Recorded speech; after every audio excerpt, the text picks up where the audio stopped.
En l'an 1519, Khayru ad-Din Barbarossa est proclamé sultan d'Alger, puis en 1521, Beylerbey, sous le règne de Sulayman al-Qanouni, qui, à cette date, va intégrer la régence d'Alger à l'Empire ottoman.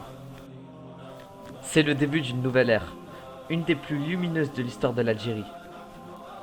Aujourd'hui, nous allons parler de qui est Khayruddin Barbarossa et de plus largement qui sont les frères Barberousse et quel a été leur rôle dans l'histoire de la formation de la régence d'Alger.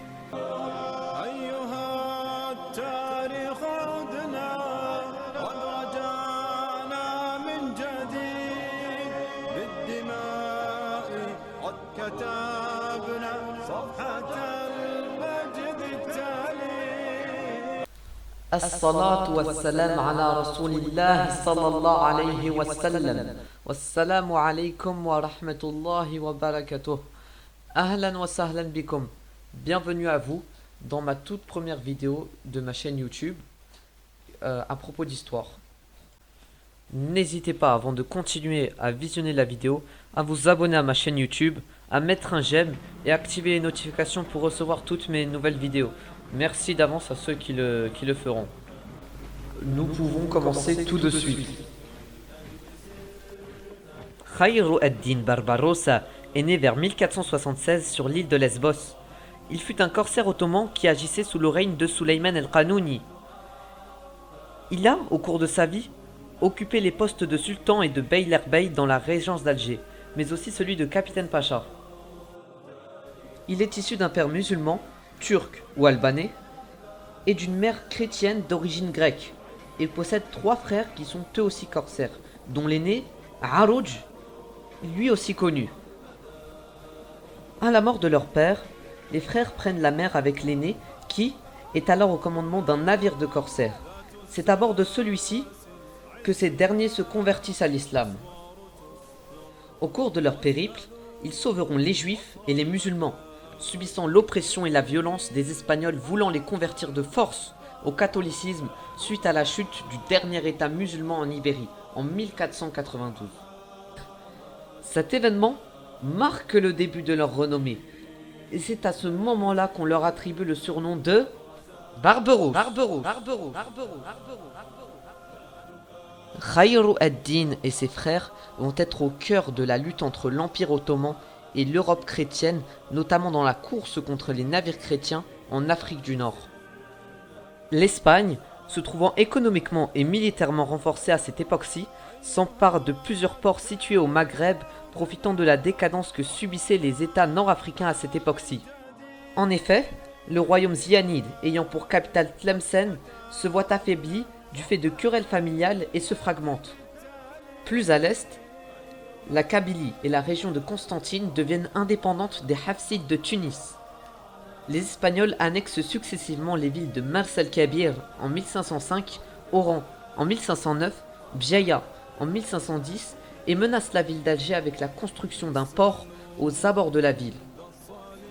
En 1512, les Kabyles sollicitent l'aide des frères Barberousse pour tenter de reconquérir la ville de Bjaïa en assiégeant celle-ci, mais sans succès.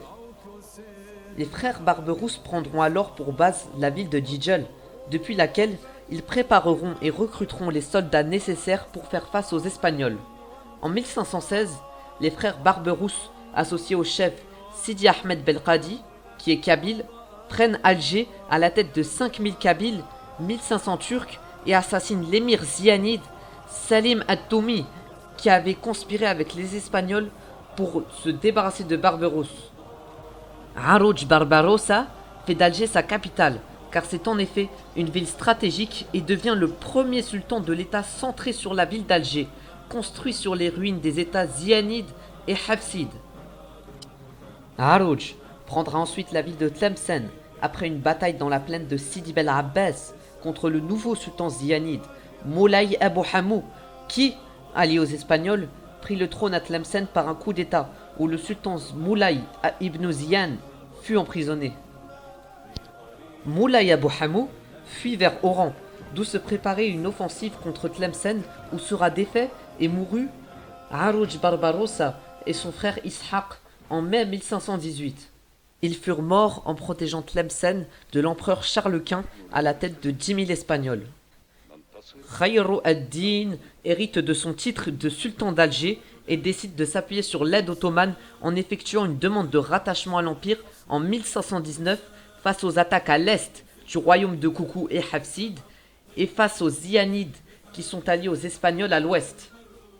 La régence d'Alger est donc placée sous protection ottomane jusqu'en 1521 où elle deviendra un état d'empire.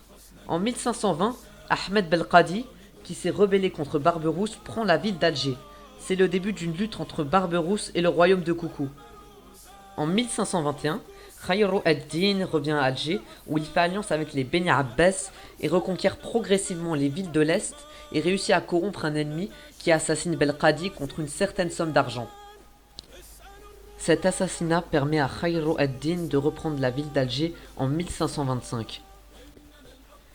Mais c'est avec des Kabyles et une armée de Turcs que la régence va arriver à conquérir le pays et défaire définitivement les Hafsides, les Zianides et les Espagnols, avec la prise de Bjaya en 1555, la prise du reste du sultanat de Tlemcen en 1550 et d'autres villes de l'Est algérien et du Sahara.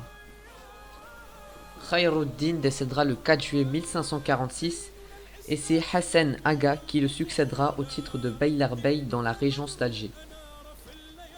La régence d'Alger fera partie intégrante pendant 3 siècles de l'Empire ottoman en tant qu'État d'empire et s'avérera être une place stratégique en Méditerranée pour les Turcs, pour notamment ses ports.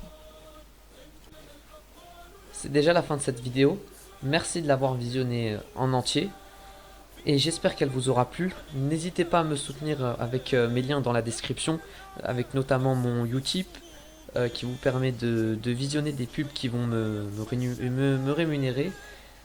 Soutenez-moi en mettant un j'aime et en vous abonnant s'il vous plaît. Et à une prochaine fois. N'hésitez pas à commenter sous cette vidéo pour laisser un avis sur celle-ci et me proposer de parler de différents sujets tels qu'ils soient. نحن لن نستسلم وابن باديسة وأبطال الجزائر في السماء كانوا للعز شموسا إننا الأبصار